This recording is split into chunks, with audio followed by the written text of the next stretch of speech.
Hello guys! So samahan nyo kami pumunta ng Sagada.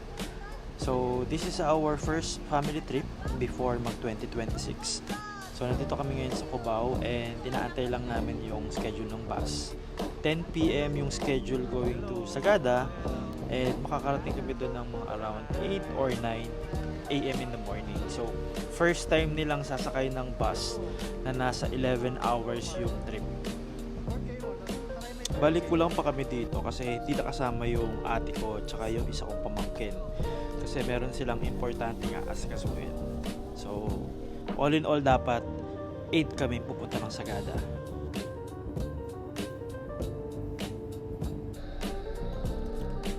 And around mga 3 a.m. or 4 a.m. nandito na kami sa pinaka first bus stop. So pwede dito mag CR, may mabibili ng mga pagkain.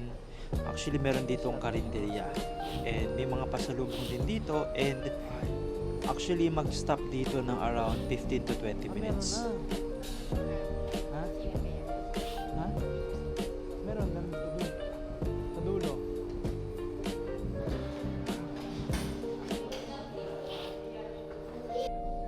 Then dito naman yung second stopover. So marami ditong bilihan ng mga prutas, gulay. And meron din dito karinderya or kainan. So masarap yun. Try nyo yung kainan dito. Nandyan yun sa may bandang taas. And may magandang view dito sa may opposite side niya. Ito kainan din to masarap.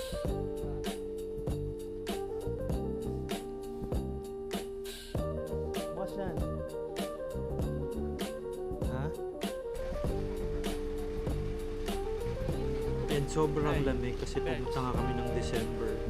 Almost end na ng December, so nasa 15 to 16 degrees Celsius yung temperature. Ito guys, sobrang ganda ng view dito. Likod lang to ng mga tindahan ng gulay.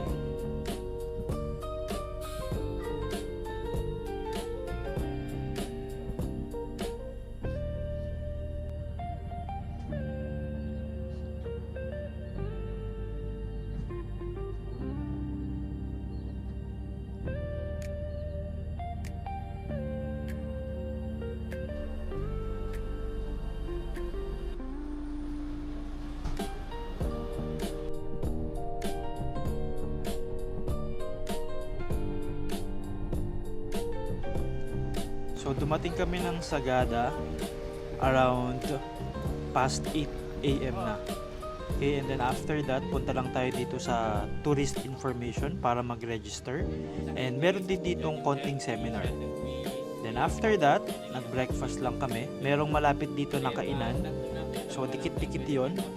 Pwede kayo mamili dito. May mga coffee shop naman pero mas gusto namin yung lutong bahay. Sarap.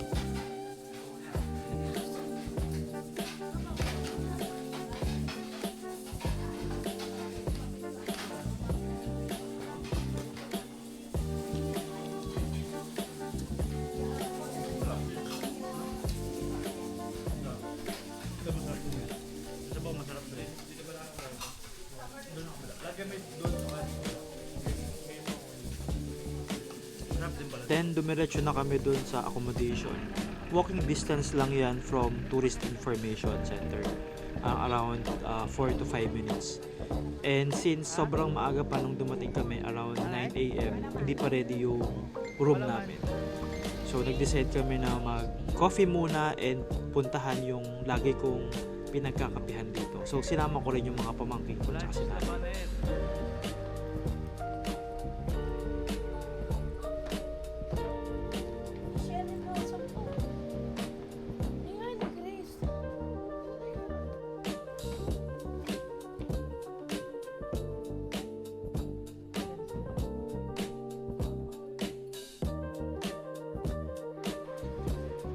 Tapos matutulog lang, oh. Kaya, hi.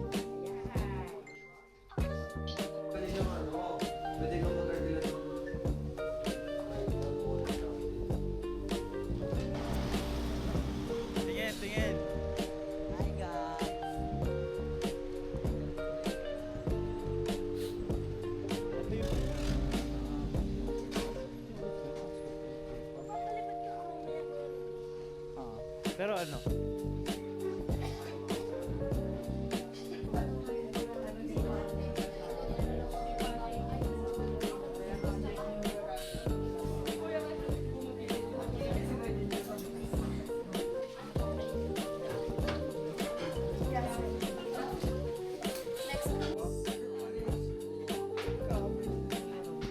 Nice. Makapagkape. Anong kape mo? 3 in 1. Banas.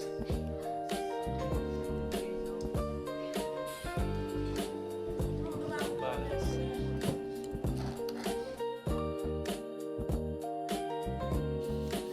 Alam mo bakit matamis yan? Condensed milk.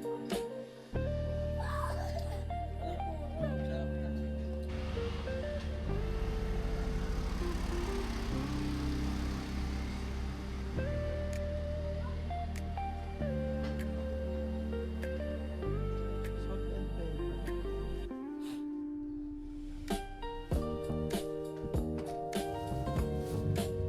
Ano bibili mo?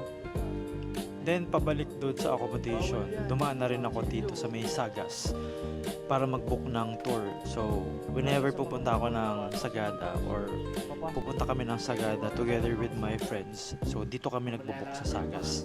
So, ready na yung accommodation. So, ito yung binook ko. This is 3 bedrooms na good for 6 packs. And ang binayaran ko dyan is around 3,300 per night. So that's 550 per head. Oh, dyan ako. Doon ka kay nanay tumabi. Then nagpahinga lang kami ng saglit and by 1 PM start na nung aming walking tour. So hindi na sumama yung si nanay kasi nga medyo puyat daw siya and pagod at madaming lakad talaga yung gagawin. Hindi nila naikabit sa simbahan kasi basag na yung fork niya doon sa kabila. Baka pa hindi siya babagsak. Kaya naibigay nila dyan na nailagay dyan as a memory of that day. Pero yun, tawag na mother bell yan kasi yun, nung nasubukan nilang irang, dinig sa buong Sagada. Kaya mga Kaya naibigay nila yung nasabing mother bell.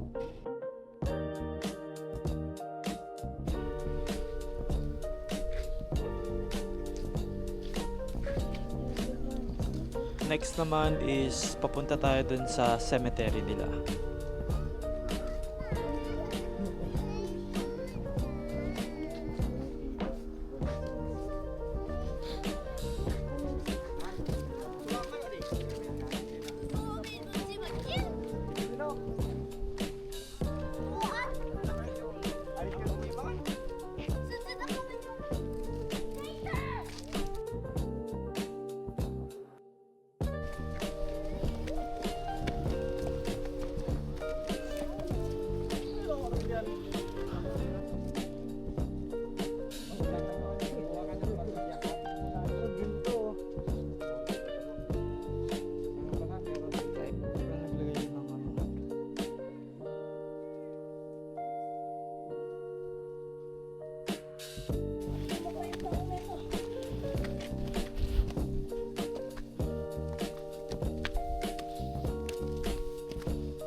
Then after that, punta tayo sa Eco Valley. Dito magandang mag-picture. However, sabi sa amin, bawal daw magpalipad ng drones dito.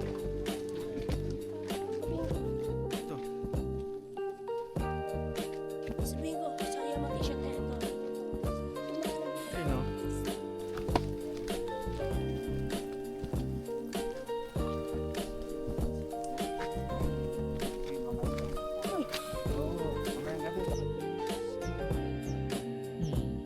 Kaya wala masyado.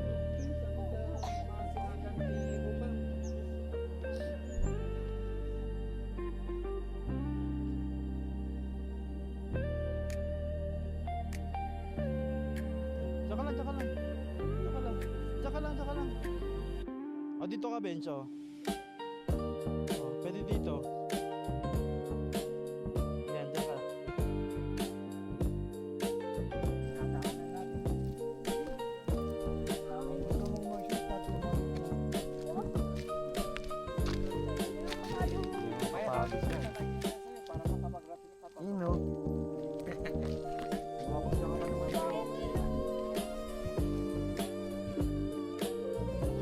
The next stop, puntahan natin yung Hanging Coffins.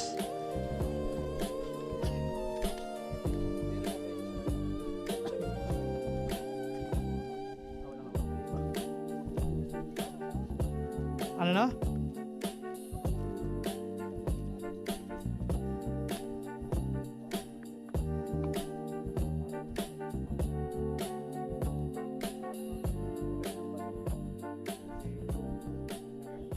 Buti nagpahinga muna si nanay. Bakit?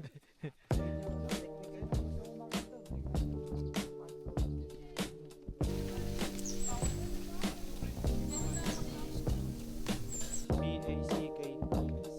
Ano yung pangalan niya po?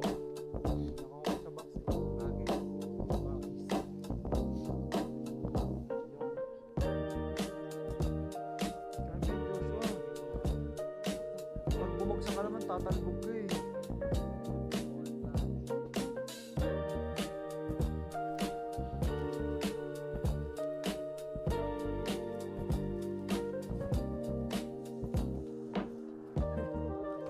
Oh, panis.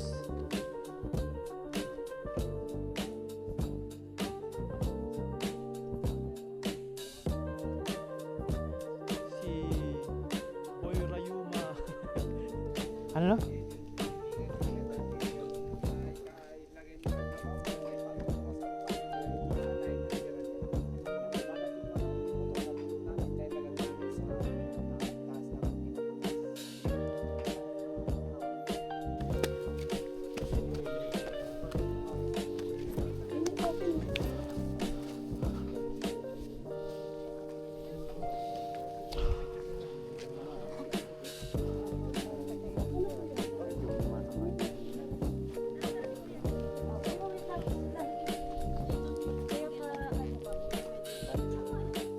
Picture nyo nga itong tatlo.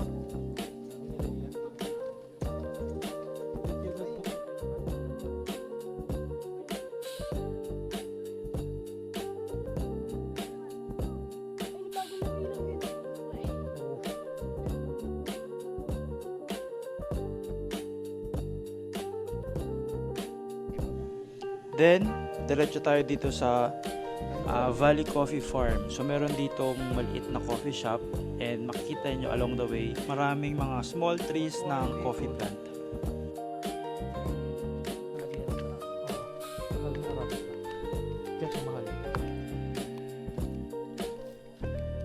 Ito. Ngayon, ang Arabica, since hindi ganun katapang, ini-insekta na sisira. Kaya kapag Yung tao ng sagat. Dito sa Maracunin, may butas doon, tayo sticker. May mabaw na ayos.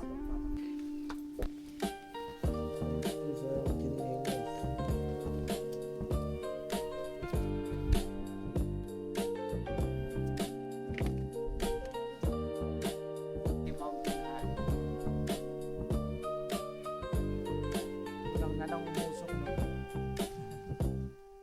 Ay, yung coffee no. Isang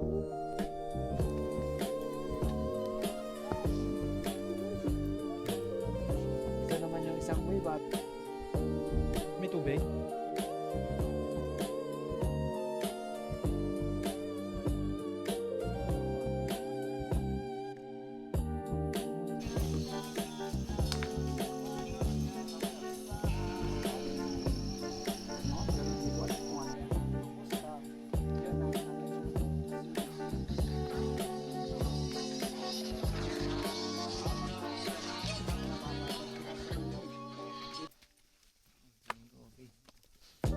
Kape na.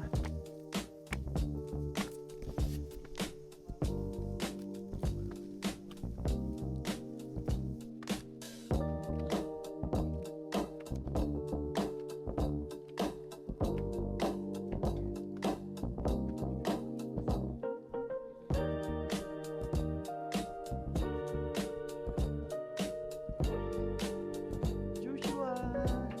Baby Joshua! Joshua!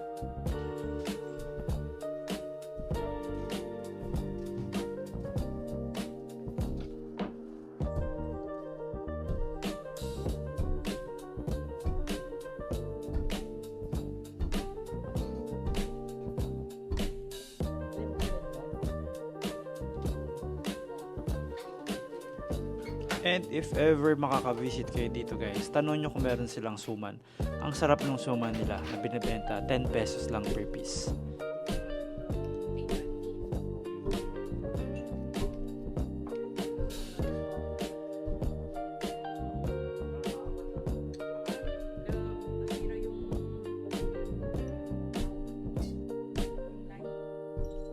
May ilaw po kayo dito pag ano?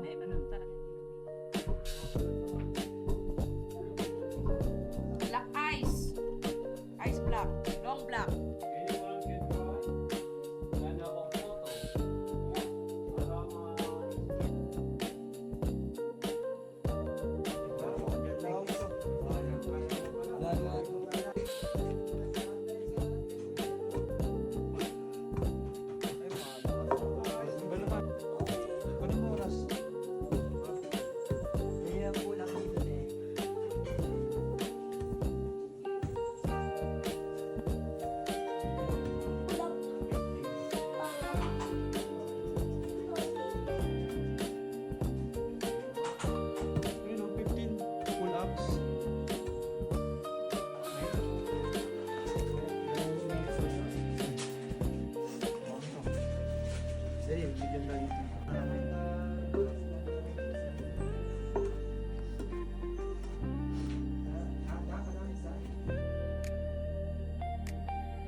May bahay doon, oh. Yan yung bahay.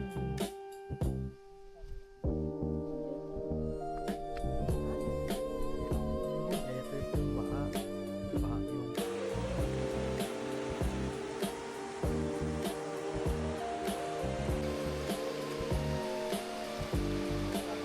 Then before, pag na-visit ako dito, medyo mataas tong sapa or ilog na to. Pero ngayon, medyo dry kasi nga hindi maulan. So if ever pupunta kayo dito during rainy season, expect nyo na mataas yung tubig dito. So nag-try din ako magpalipad ng drones dito para makita yung view.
Ang lamig ng tubig dito, promise. Ang fresh ng tubig. And ang sarap magbasa Sarap, ang ng lamig ng paa. tubig. Sayang ko medyo mataas lang to. Much better siguro.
Hello, hello.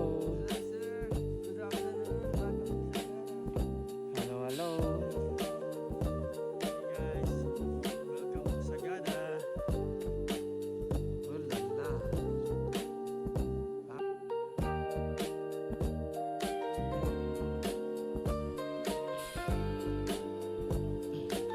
Sa unahan ko eh.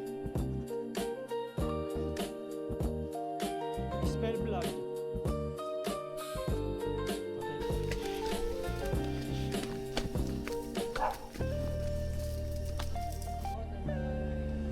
And then dito nga kami lumabas malapit sa Sagada Weaving. And dumaan na rin kami doon. And guys, ang ganda ng mga gawa nila. So worth it bumili kasi it's pure passion and talent talaga yung pag-weave. And ang dami nilang products dito guys.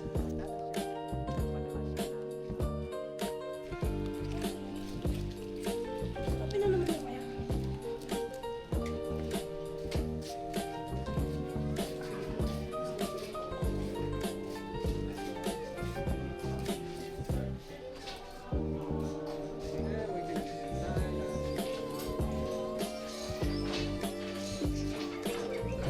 Dito para magbigay ng isa.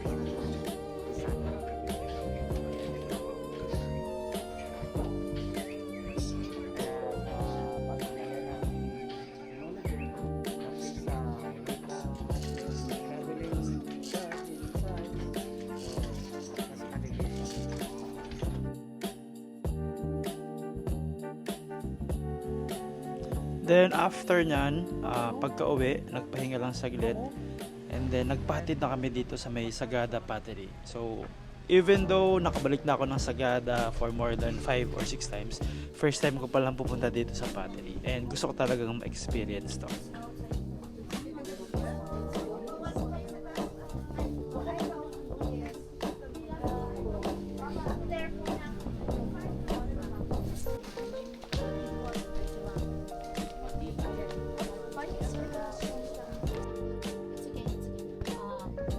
Pottery has three kinds. There's earthenware, stoneware, and porcelain. Earthenware is low hard. It's usually made for flower pots. It's more porous compared to stoneware and porcelain, which are high abrasive until it goes through for the mesh. When it goes through there, it's very watery. You have to drip dry for 3 to 4 months.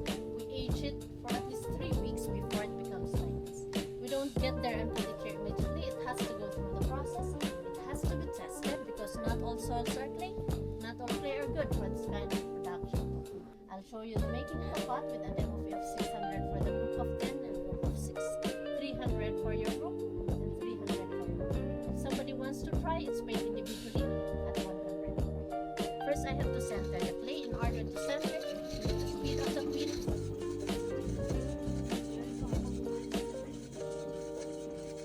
Slowly, slowly down.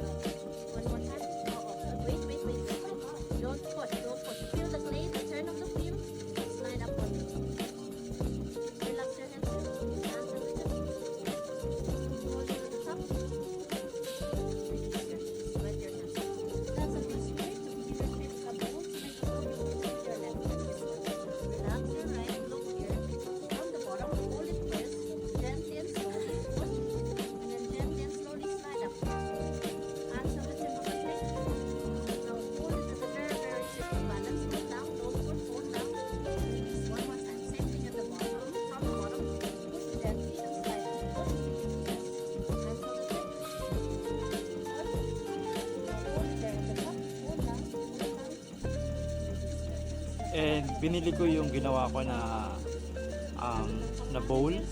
And aantayin ko around 2 to 3 months para ma-receive yan.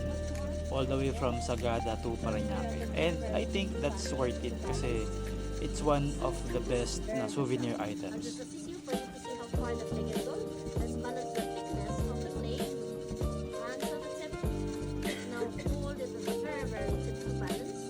Use your hands. That's how far that they can go. We have a ramen bowl, sir.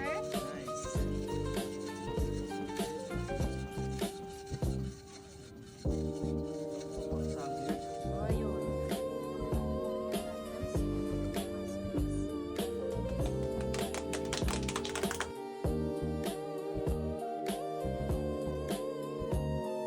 Then dumiretso na kami dito sa may Sunset View and Pizza Bar for the sunset. Sobrang ganda ng sunset dito guys, especially if you're watching it together with your loved ones and family. And merong mga pwedeng orderin dito sa pizza bar nila. However, hindi pwedeng mag-drones kasi malapit to sa barracks. So actually, nag-try ako mag-drones dito and then sinita ko kasi daw bawal talaga siya. Kahit doon sa kabilang side, either left or right side, bawal. Yung una pinagbigyan ako doon sa bandang left side, malayo sa barracks. And then after that, may pumuntang pangalawa na sabi, bawal daw talaga. So, kasi nga malapit sila sa barracks.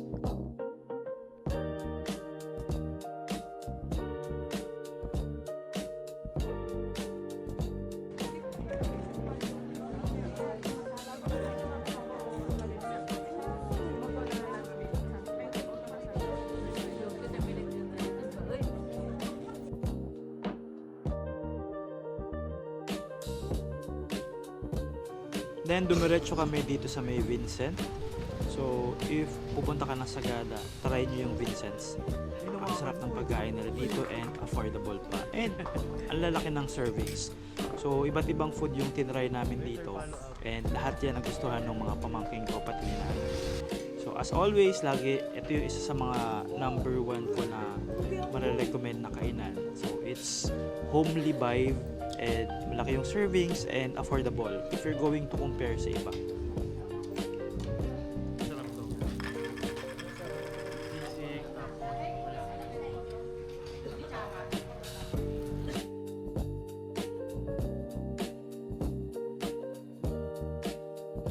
So I think around 7 PM kami kumain and pag uwi around 7:30 or mag-8 pa lang dumaan kami dito sa may Tamtam. So ito lagi ko rin itong binibilan ng coffee nila. So before maliit lang yung shop nila and ibang-iba yung shop nila ngayon. So ang laki ng improvement nila. So try nyo din yung coffee nila. And marami silang mga iba't ibang items to try.